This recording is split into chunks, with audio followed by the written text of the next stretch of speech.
summarizing what's happening on grid. Hey guys, we've got another 2 great setups here. I'm going to introduce the House Tash Murkon guys. Kellen Darklight's in an Imperial Navy Slicer, Maxine is in a Zealot, Lucian's in a Devoter, and Wasa QC is in an Oracle. So this is the Oracle setup that they posted. And I think this is a really, really strong setup. The Devoter is up front to screen, it warped in at 0, and the whole rest of the team warped back so they can take advantage of the long range on that Zealot and Oracle. Okay, so for Kor Azor, we have an Absolution flown by Anayasis, which I can't pronounce, I'm sorry, Lysis in the Omen Navy issue, Hoodie Math in the Vengeance, in the Sarek, Minitar, in the Purifier. I think this is actually my favorite team from the Tash Murkon lineup with the Devoter with just that 37.5k scram is amazing. Yeah, it is an amazing setup. It is an amazing ship. Great for screening. Great tackle up here front. This is the first time we've seen a ship repeated. Just quickly, okay, cool. Never mind. I was going to make a note, but it's already being handled. So seeing a setup get repeated, we know it's going to happen, of course, in a tournament like this, where you have to come back and bring back setups that you've lost with.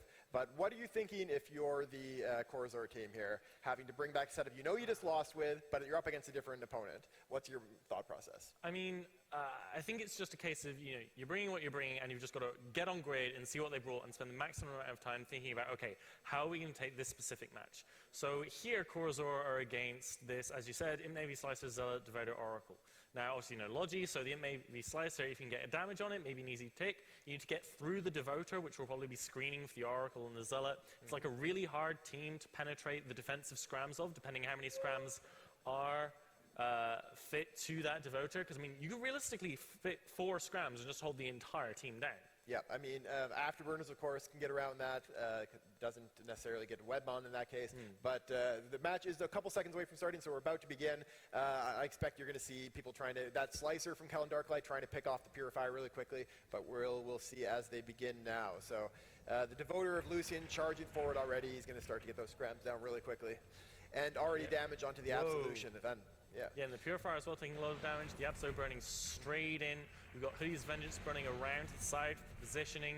The Purifier pulling back. Got lots of light armor reps on it. Looks like main damage primary is in fact going to be the Devoter. Yeah, I mean, they may not have a team. big choice because the Devoter may be the only thing that's going to be within range if it's screening effectively. It is going down quite quickly. It's taking some chunks out, but so is the Absolution. Of course, the Kellen Darklight team here knows how tanky that Absolution is because they've shot through it before. So they have a good idea of what they're up against when shooting it. With the Oracle now taking some damage, whether that's just a glancing blow or whether it's just trying to change where they're sending their rep drones, we can see a ton of rep drones flying across the field from the Purifier down to the Absolution. And having the distance between those pilots, drone flight time is a really big deal when you bring these logistics drones. It is indeed. Oh wow, that Purifier taking a lot of damage. Whoa, there we go, Purifier there he down. goes. So that Purifier got caught by the Slicer and by a flight of light drones that reached it, and that's a lot of damage off the field. Damage would be very effective, especially against that Oracle. Yeah, exactly. I mean, against the Imp Navy Slicer, the Zealot, the Devoter, I mean, really, the Torp's not going to do much. All right, but Lysis it was is the big, new primary, scary thing for the and Oracle. he is taking quite a bit of damage. He, of course, is in a very fast ship. He should be able to pull some range, but unfortunately for him, his opposing ships are all actually quite long range as well. Zealot and Oracle especially can project really far, so the Omen isn't really able to take advantage of its range. I mean, Lysis has scared me before with getting close to the bottom of the structure, then pulling away, coming back up. Really good pilot. The Oracle now taking a lot of damage, going to bottom armor. Quickly. That is the core DPS that is a of the lot Tash of the Murkon DPS team. of the Tash Murkon team. He is up close and personal right now, trying to track. And I don't know. Oh wow, it's going to be tough to see whether the Oracle or the Omen Navy die going first. down structure first. That Oracle doesn't have any rep drones on him right now. Of course, there isn't a lot of rep drones elsewhere on the team there. But he is into structure now. He's going to go down, but the question is he going to be able to take more chunks off of that Omen Navy? He needs to get some more volleys off from the Omen Navy before he goes down to finish that duel. Oracle at the bottom of his structure, Oracle 1%. Is about to go Can he get down. another volley? And next volley. There we go. Oracle goes down. 3 ships to 3, but Lysis' Omen Navy is in a lot of trouble. We still have the full tank of the Tash Murkon team available. All of their armor tanks still there, but that Omen Navy is in a lot of trouble. So the Omen Navy is taking fire now. He is within range of the Zealot. The Zealot's actually going to be the biggest challenge for him. It can track him effectively. It has the range to keep up with him. It's going to be what can really hit him. That Slicer is actually in a bit of a tricky place because it can't really brawl with the Vengeance. And it needs to be very careful with these bigger ships to keep it its this is a Kellen Dark-like Slicer, which is like a Slicer plus plus. Anyone who flies around in Black Rise and Northern Low will know that you are in trouble if you see him on grid. Yeah, it looks like Maxine in the Zealot is the new primary from the Kellen, or the Lysis team, and they're going to see how strong his armor tank is. Of course, they haven't faced the cell yet, so they don't know how it's tanked. The Omen Navy issue of Lysis is holding on, actually. It looks like he got enough distance to get the fire dropped off of him. Yeah, he's pulled back. He's just got some Hobgoblins 1s on at the moment. They're going to burn him down very, very slowly. Neither team's now taking any really significant DPS. They're just cutting around, dancing around, positioning. I mean, that's a lot of the thing that you can't really see. Just the positioning is so immaculate from both teams in this tournament. Looks like the Zealot is currently the damage primary, as you said, but it's got a rep. It's doing just fine with that T2 resist profile. Yeah, one key ship for Lysis' team right now is Hoodie Mafia and the Vengeance. Yeah. It's a strong tanking frigate, fast enough to catch up and tackle that Zealot and Devoter, which is going to be really key if they want to be able to apply their damage. That's why I think we're seeing some of the incidental damage on him. This may be the Slicer damage being applied to him. No, it's the Devoter damage, because right now the Vengeance is essentially screening the Devoter and keeping him tackled so that they can get damage applied to him. That's a lot of damage applied to that Devoter right now. It's already in half armor. It's going down quickly. Lysa's still just bleeding slight bits of armor. I mean, the Devoter is such a tanky ship. It's used so well on TQ, but it is burning down so quickly here. Lysis actually again taking more damage. This could be another 1-for-1 trade here.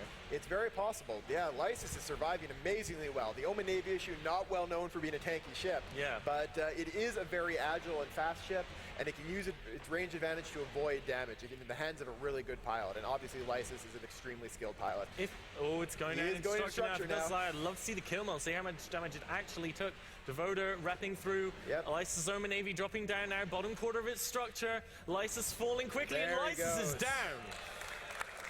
So that's now 2 ships down for Lysis' team.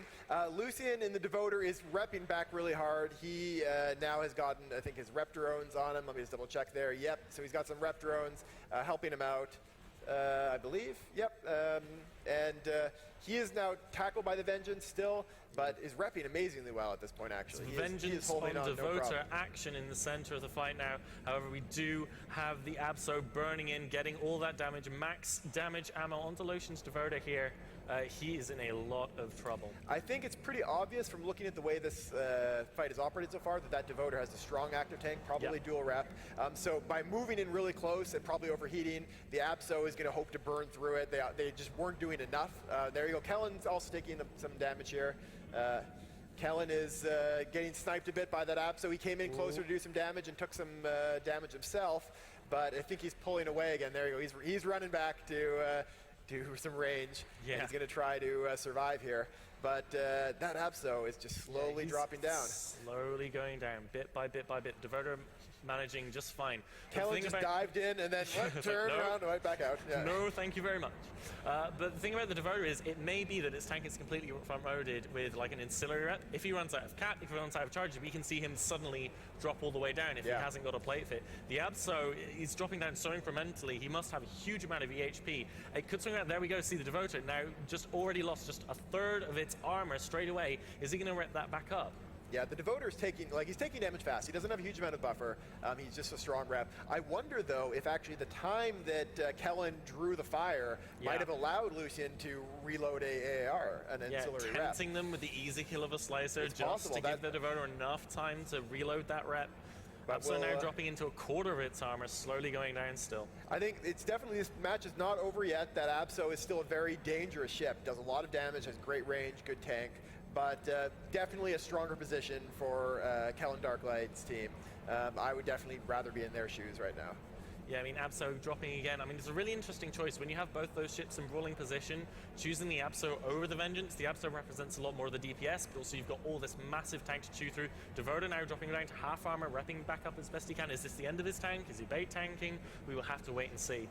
Yeah, this Devoter is like right beside the Abso. They're both doing full damage here.